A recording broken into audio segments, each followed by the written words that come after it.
speaking?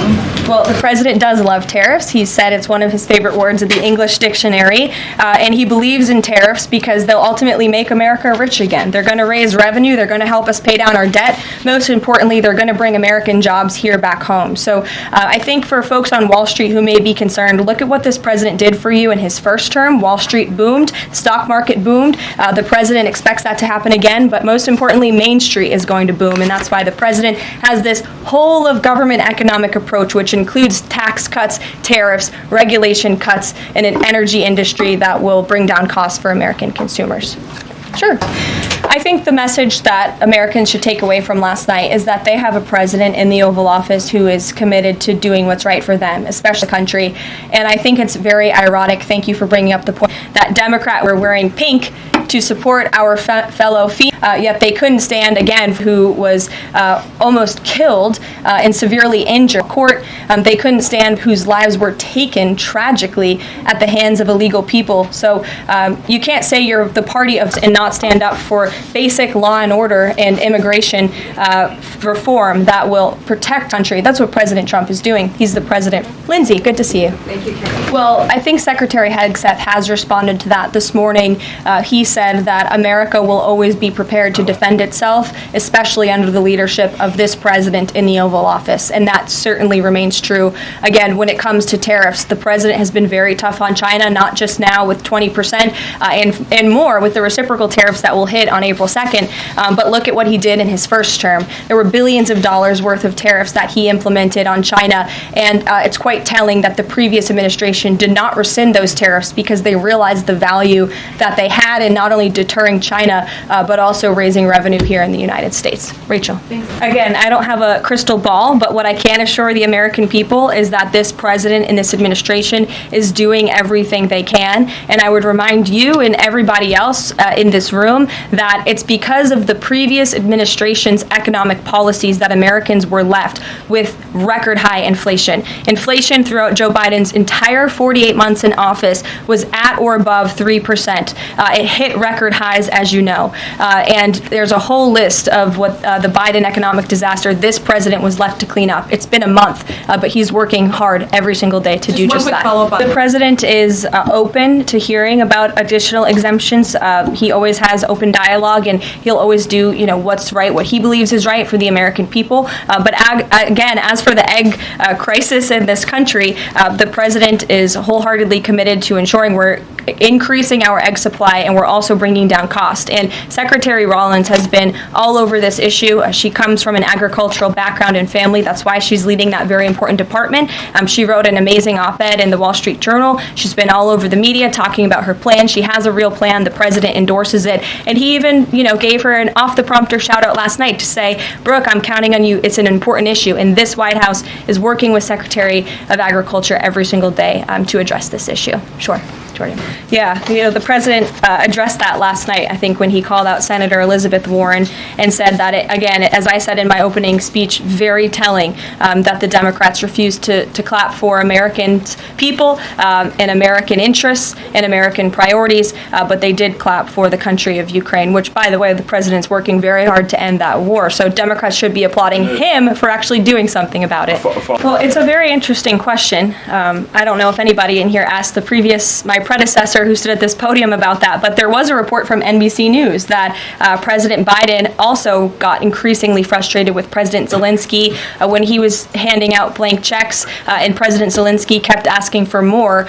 Joe Biden was quite frustrated with that. So again, as I've said repeatedly, Friday revealed the frustrations that this administration has had in closed-door negotiations with the Ukrainians. However, President Zelensky did put out a statement yesterday, which we believe is a positive step forward. And National Security Advisor Mike Waltz has been talking to his Ukrainian counterparts, and so we're in the midst of this, and we'll see what happens next. Caitlin, the reciprocal tariffs will go into effect on April 2nd, and he feels strongly about that no matter what, no exemption, so that's where the 1 month comes from. He told them that they should get on it, start investing, start moving, shift production here to the United States of America, where they will pay no tariff. That's the ultimate goal. I believe what the National Security Council told me in regards to that was that they paused or they are reconsidering the funding for Ukraine, as you saw, the pause on the funding. As for intelligence matters, I would refer you to either the National Security Council or the CIA as well. But they're considering a list. Again, it's a pause for a review. Those talks are happening as we speak. I just saw the National Security Advisor. He's working very hard on it. I believe he was going into the Oval Office to give the president an update on where this stands. But again, the president is committed to a peace deal. He wants to see this war end. And I think that President Zelensky's message, which he also shared on X as well, is a positive sign in the right direction. The president also said that the United States... Yeah, I'm not sure if Panama has seen what's going on with their own canal, but as you just mentioned, BlackRock is now interested in investing and taking over the two ends of the port, which is very important because the president was very vocal several weeks ago about the need to ensure that China is not controlling the Panama Canal. This is a very important place for the United States of America. We also saw that the Panama Canal lifted fees on our U.S. naval ships, the States of America, and the president will continue to ensure that the Chinese government, the CCP, cannot be infiltrated in the Western Hemisphere, and certainly not in the Panama Canal, which is a very important place for our country. Dasha. Sure. Well, the president put that in his True Social account, or his True Social post earlier today. He feels strongly that it would be very beneficial for the Canadian people to be the 51st state of the United States. They wouldn't be paying for these tariffs. They'd have much lower taxes if they were part of our great country. Look, I've now been asked and answered this same question, just given to me in different verbiage of 3 different times, and I will answer it again in an effort of transparency to the American people, because this is an important issue, and the American people, this president understands that it is. And again, that's why in his joint address to Congress last night, he addressed this issue with a realistic and honest approach. He talked about what this administration is doing to unleash American energy and to make America affordable again, and this administration is wholeheartedly committed to doing it. And I would remind the American public that the first-term record of this president speaks volumes. That's why they reelected him, because they know that he can fix our broken economy, and it's very, very broken from the previous administration. I think that's the same individual who said from this podium numerous times that the commander-in-chief was mentally and physically up for the job, which we knew was a lie. Many people in this room knew it was a lie. Many of you were admonished for asking questions about that truth. So when it comes to truth and transparency, this administration, this White House is setting the example. This president is taking far more questions than his predecessor, Joe Biden, did on a daily basis, and that will continue.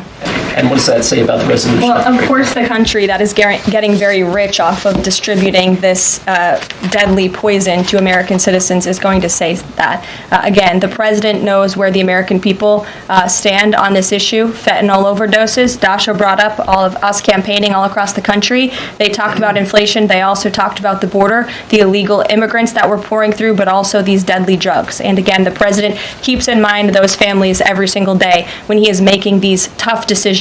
But it's a necessary decision, and he's no longer going to allow the United States of America to be a dumping ground for illegal immigrants and for illegal drugs that are killing our nation's people. This is the #1 leading cause of death in our country, and there needs to be action taken to ensure that cannot continue. Thank you very much, guys. We'll see you later. Thanks, Caroline. Caroline.